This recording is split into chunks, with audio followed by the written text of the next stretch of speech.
Bonjour à tous, c'est Paul Mathieu alias le Doc et bienvenue dans la nouvelle édition de la Chronique du Doc. Aujourd'hui on va parler d'un sujet d'actualité un petit peu différent de d'habitude puisque l'on a vu que Thomas Pesquet, l'astronaute, était revenu de son voyage de 6 mois en orbite dans un satellite. Et le sujet d'aujourd'hui qui nous intéresse en rapport avec la musculation, c'est comment s'entraîner dans l'espace. Si jamais un jour vous êtes amené à aller vous entraîner sur la Lune, comment éviter le catabolisme. Si un jour vous avez l'occasion de vous entraîner sur la Lune ou sur Mars et que vous n'avez pas confiance en ce que vous disent les coachs et les médecins de la NASA, vous pourrez revenir voir cette vidéo pour trouver des informations. On l'a vu, le jour où Thomas Pesquet est revenu sur Terre, il avait tellement fondu, tellement perdu de masse musculaire que, comme il l'a déclaré lui-même, le simple fait de tenir le téléphone pour appeler ses proches était devenu un effort. Donc concrètement, qu'est-ce qui s'est passé? Il faut bien comprendre que la vie en altitude, c'est même plus de l'altitude d'ailleurs, c'est carrément être en orbite. Donc la vie en apesanteur est quelque chose d'extrêmement traumatisant pour l'organisme.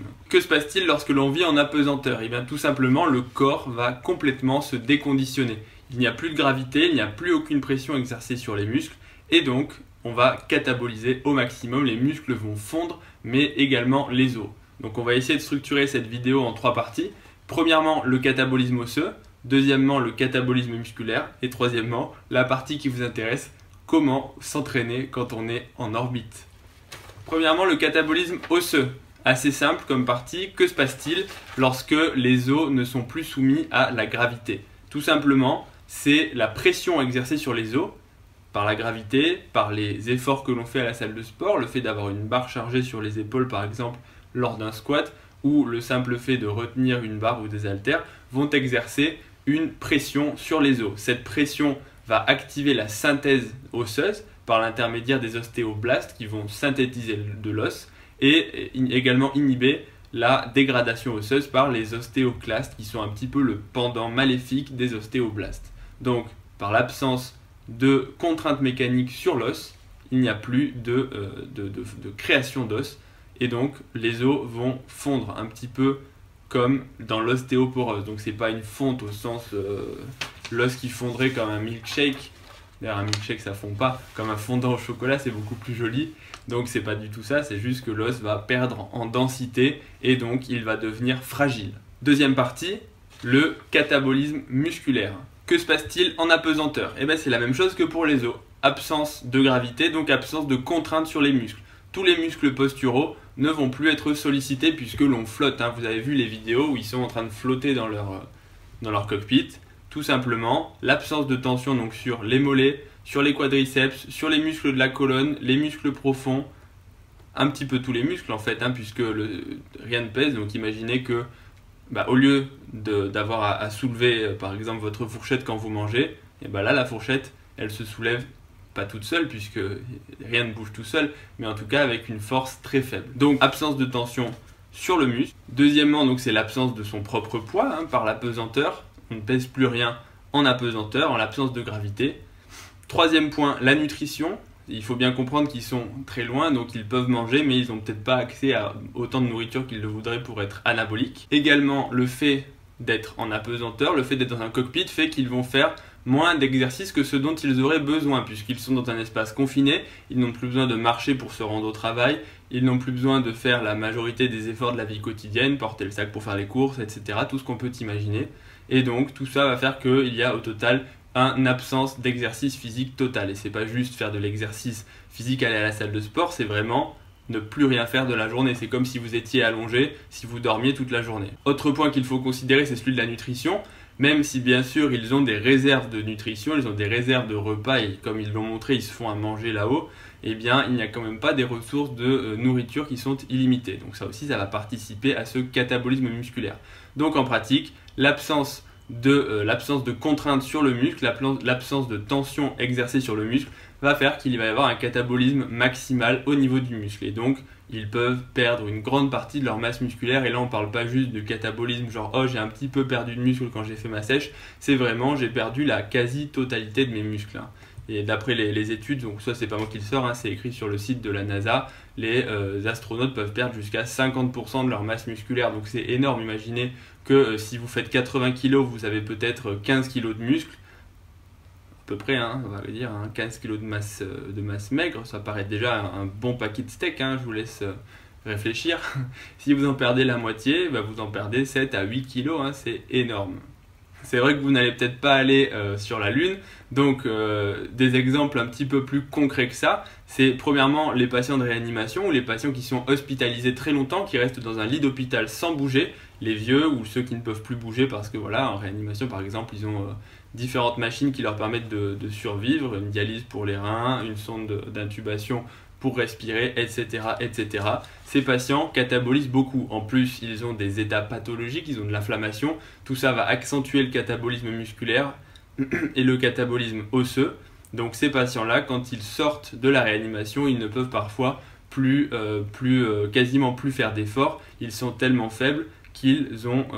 Enfin, c'est plutôt l'inverse d'ailleurs, c'est plutôt... Ils ont tellement perdu de muscles qu'ils sont faibles pour les activités de la vie de tous les jours, un peu comme notre astronaute qui est revenu et qui a dit portez le téléphone, alors que le téléphone ça ne pèse pas grand chose, hein, surtout les nouveaux téléphones qui pèsent moins de quelques centaines de grammes, deviennent des efforts très difficiles. Ou peut-être que vous l'avez vécu, le fait d'avoir un plâtre, hein, par exemple un plâtre de la jambe parce qu'on s'est fait une entorse de cheville, on s'est fait une fracture du tibia. Quand on enlève le plâtre, pourtant c'était 6 semaines, hein, et il y avait quand même la gravité, mais le fait de ne pas avoir eu l'appui au sol et le fait de ne pas avoir fait d'effort fait qu'on a souvent une jambe qui est vraiment plus petite que l'autre, et surtout quand on recommence, on n'arrive pas à marcher, on n'a plus de force. Donc c'est vraiment pas quelque chose qui est lointain, on peut tout à fait vivre ça sur Terre sans avoir besoin de partir je sais pas combien de millions de kilomètres dans l'espace. Troisième partie, comment s'entraîner dans l'espace si un jour vous deviez aller faire une mission spatiale. C'est assez intéressant puisque les astronautes sont soumis à des régimes d'exercice qui sont assez importants. On peut lire qu'ils s'entraînent environ 2h30 tous les jours, ce qui est quand même l'équivalent d'une bonne séance de sport avec soit du cardio, soit surtout de l'entraînement en résistance, c'est-à-dire du sport avec de la surcharge. Comment font-ils pour amener des barres et des haltères en orbite, puisqu'on se dit peut-être que c'est déjà assez lourd, peut-être que c'est déjà assez compliqué d'emmener des gens aussi loin. Alors si en plus il faut amener 500 kg de fonte, comment est-ce qu'on va faire? Et bien c'est assez simple, ils nous l'expliquent, hein, on va regarder tout à l'heure une vidéo, mais ils utilisent une machine qui permet de faire de la résistance à l'aide d'un cylindre à air comprimé. Par l'intermédiaire de la surcharge de pression, ça va mimer l'équivalent d'une charge, et donc ils vont pouvoir faire tous leurs exercices à l'aide de cette fameuse machine qui s'appelle le ARED. Et je vais intégrer ce court passage d'une vidéo d'entraînement d'un astronaute de la NASA qui explique comment il se sert de cette fameuse machine pour faire ses exercices. This is ARAD, and this is what we use to help counteract the effects of losing muscle mass and also bone loss. But it has some of the same functions in the sense that we do squats on this, we can do deadlifts, bench press, shoulder press, things of that nature. And it's very effective for us, and it's really been very helpful for increasing our fitness when we actually return back to Earth. I can step in. And now we do a squat. Oh bon bah voilà, je viens de voir la vidéo, on comprend pourquoi il catabolise, hein, s'il utilise la machine guidée pour faire les squats. Et en plus vous imaginez, le gars il se pointe pour faire ses squats dans le squat rack, et il y a un gars qui est en train de faire du curl.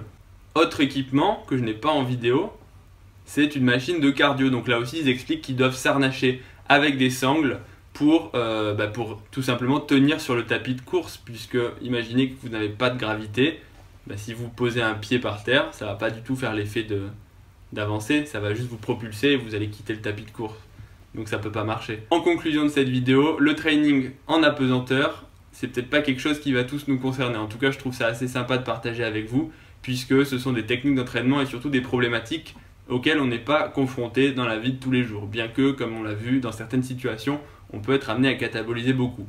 Autre parenthèse, c'est qu'on voit vraiment que le catabolisme musculaire, c'est vraiment quelque chose qui peut exister. C'est pas non plus une vue de l'esprit. Et il y a bien sûr des situations où l'on catabolise beaucoup. C'est pour ça qu'il faut s'entraîner intelligemment. Et si l'on peut, c'est une parenthèse muscu, si on peut perdre un minimum de muscle lors d'une sèche, il faut quand même faire très attention puisqu'on peut rapidement faire n'importe quoi. C'est la fin de cette vidéo. Je vous dis à bientôt pour la prochaine. Et en attendant, n'hésitez pas à me poser des questions sur Instagram qui va s'afficher ici. Salut!